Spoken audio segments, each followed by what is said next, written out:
You've seen little bits of JavaScript code, and in this section, I want to talk about what connects that world to the machine code in the CPU. So this will be on generally the topic of computer languages. So a programmer works in some computer language, and computer languages are said to have high-level features. And that means things like loops and if statements and strings. Those are facilities that are more complicated than what's present in the really simple machine code on the CPU. So the programmer writes what is called source code in whatever computer language they're writing. So here is an example of some C++ source code. This assigns a string into a variable and then puts an exclamation mark on the end of that string. You'll notice it looks kind of similar to the JavaScript code we've seen. A lot of these languages at the syntactic level, they're kind of similar with the use of quotes and semicolons and whatnot. So how do you get from the C++ source code, say, to running on the CPU? So one strategy uses what's called a compiler. And the compiler is a separate program. And what the compiler does is it looks at all of the source code and it does a bulk translation over to create a big body of machine code. So for example, maybe there's a part of the source code where there's an if statement. And there's not a specific instruction in the machine code for an if statement, but maybe there's a sequence of 5 machine code instructions that in effect make up an if statement. And so the compiler does that kind of expansion. So just as an example, Firefox is written in C++. And so to make a new version of Firefox, someone runs the C++ compiler and it reads in the many source files, the great body of source code that makes up Firefox, and produces essentially Firefox.exe. Firefox.exe is the output of the compiler to just translate all of that source code.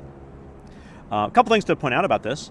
The compilation only has to happen once. So there's somebody's source code, someone makes Firefox.exe, and then you can just send out Firefox.exe. The end users don't need the source code, and they don't need the compiler. So the compilation can just sort of be done at the factory, in effect. Another feature of this is that it doesn't work backwards. So I can distribute Firefox.exe, all this machine code, but there's not something that will read that in and go backwards to give me a big body of source code, or at least not perfectly. You can sort of do it imperfectly, but ideally, to produce a new version, you really want the source code. So let's talk about the source code a little bit.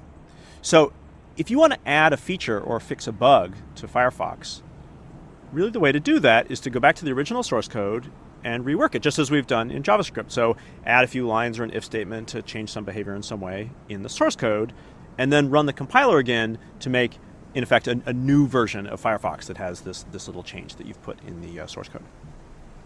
Just since we're talking about source code, this also gives you a good sense of what open source software means. So open source software is a format where the program is distributed, but also there's access to the original source code to the program. And usually this comes with a license saying, hey, here's the source code. If you want to make your own version or fix a bug or whatever, this program, feel free. So the two main features of open source software is one, it's typically distributed for free, so it's just cheap. But the other feature is that it comes with a sort of freedom, because if the software is closed source and you want some different feature, there's some bug that you need implemented, you're really dependent on the vendor who holds the source code. Like, well, do they feel like implementing that feature?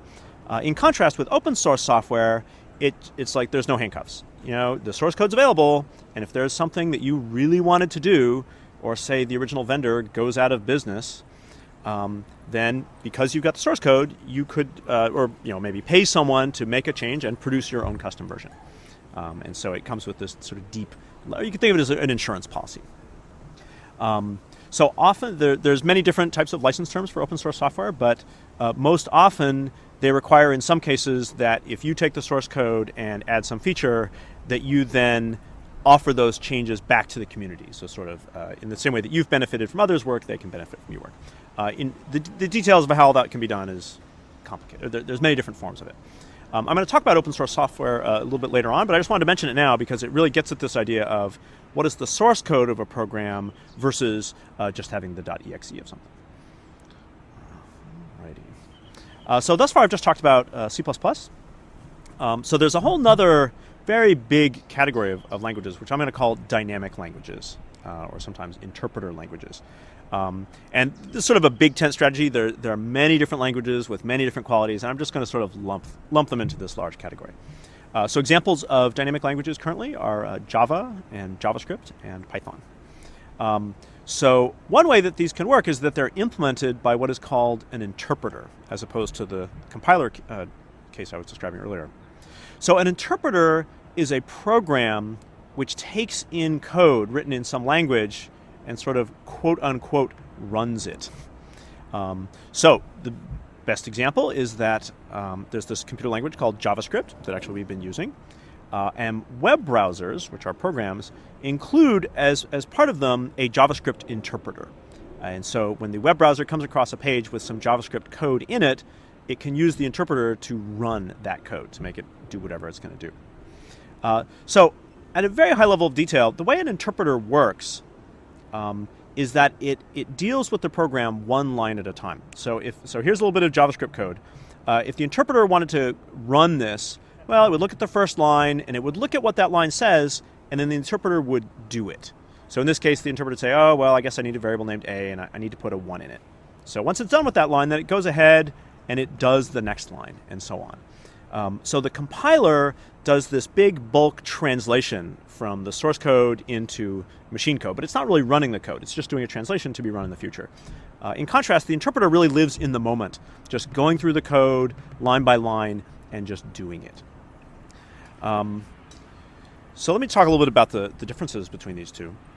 And I should say as a disclaimer, there are many computer languages. There is no best language. The old joke is that really, when you're in the seminar and you're arguing about the pros and cons of something, ultimately the answer is just, it depends. Like there's not a best language. It's like, well, what's the best language for this situation with all the features?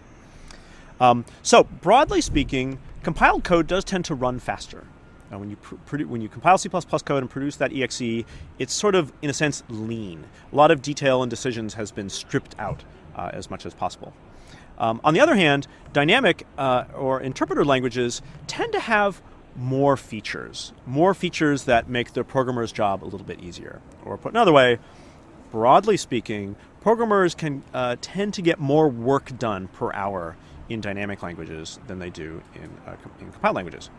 However, there's no free lunch. It is also the case that dynamic language code tends to run slower on the CPU in terms of just getting work done compared to a compiled language, compiled source code that was going to do the same thing.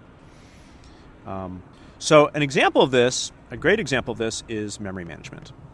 So memory management refers to the problem in the code of knowing how many bytes are needed to store something, and in particular for how long. Well, I need these bytes for here on line 6, but maybe on line 20, I don't need them anymore, and I could reuse those bytes for something else. And it's actually kind of a complicated problem.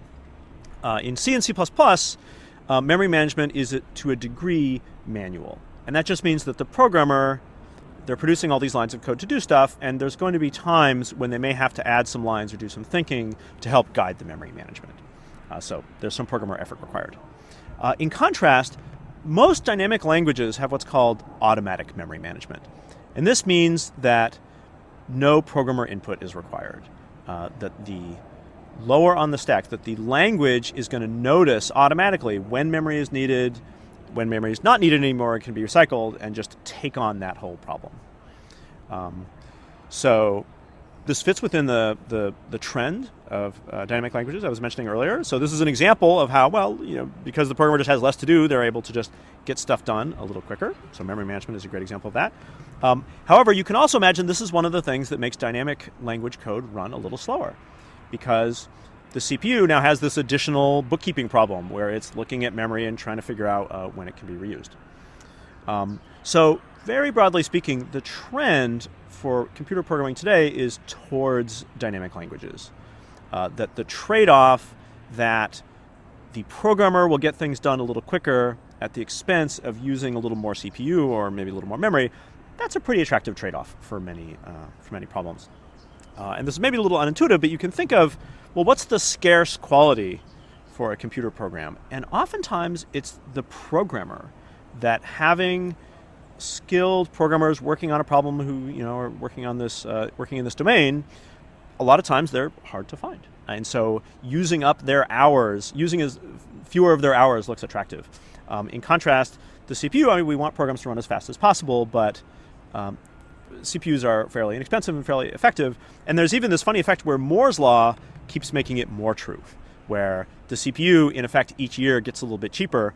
But if you think of the balance between the programmer cost and the CPU cost of getting something done, that means in terms of the share of the pie, the programmer is in effect getting more expensive each year, a little bit more scarce.